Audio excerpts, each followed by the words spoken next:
Genoise is one of my favorite cakes. It's a French word, but really easy to pronounce. It's pronounced Genoise, not Genois, Genoise. So it's easier to make than pronounce, to tell you the truth, and people seem to be so intimidated, but wait until you see how simple it is. The thing is, Genoise is usually made in a 9 by 2 inch or 8 by 2 inch pan, and I've always wondered if it could be made in a decorative pan, and much to my delight, it works beautifully. This is the Nordic Ware Rose Bundt Pan, and it actually will form the shape of a rose in a Genoise. Now the nice thing to know, I'm just preparing it with a little bit of the Baker's Joy, a very thin coating, and if it clumps anywhere, you can just take a little silicone or pastry brush and brush it out so that you'll have a beautiful articulated top. But I also discovered the wonderful thing that if you use Wonder Flour making a Genoise, you don't have to sift it, and it's incredibly light, but it's a little bit lower in volume, which doesn't matter in a straight-sided pan, but here I wanted to get the maximum volume, so I'm using a combination of all-purpose flour and cornstarch, or you could also use cake flour and cornstarch. Either way, you won't see the difference.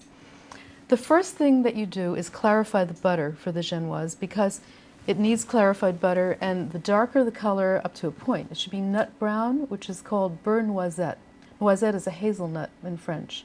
And you want to keep that warm, about 110 degrees, so it feels warm to the touch.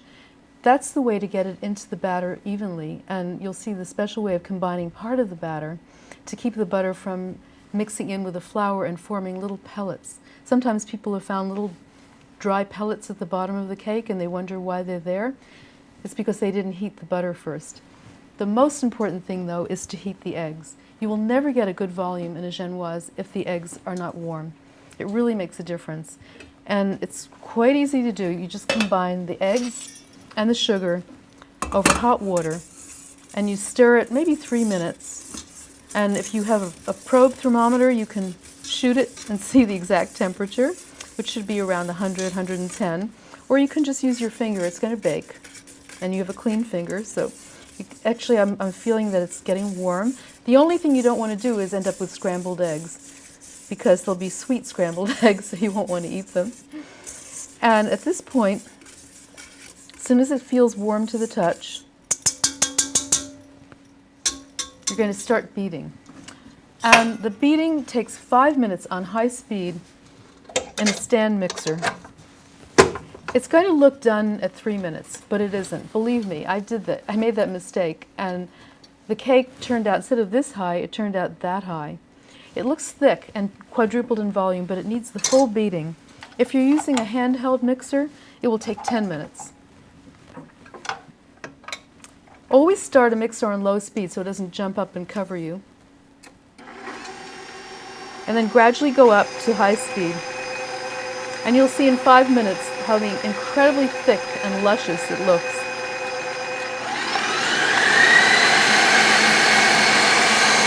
As it gets thicker, it also gets lighter because it's increasing in volume.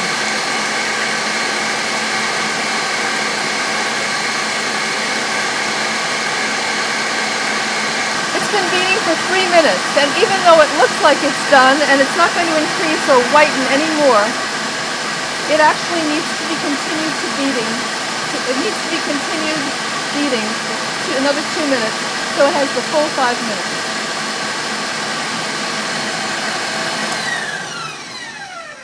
It may have looked done after 3 minutes, and you can see after 5 minutes it looks exactly the same, but believe me, if you had stopped at 3 minutes, you'd end up with a Genoise that was that short instead of one that was that tall.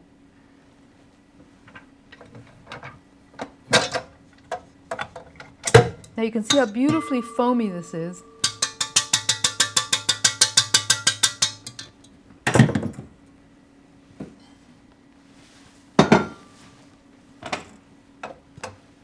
I'm now going to take the clarified butter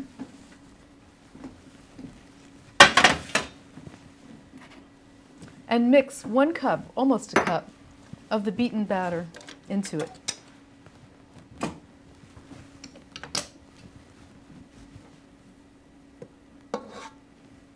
And you'll see how at first it doesn't want to beat in.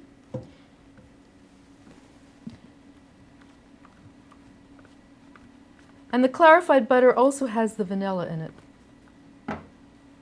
And those are the things that are hard to integrate if you do them separately.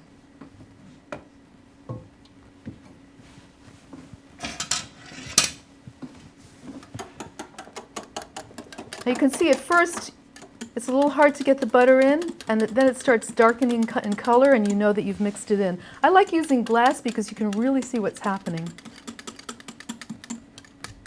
You lose a little of the volume, but that way you don't deflate the rest of it.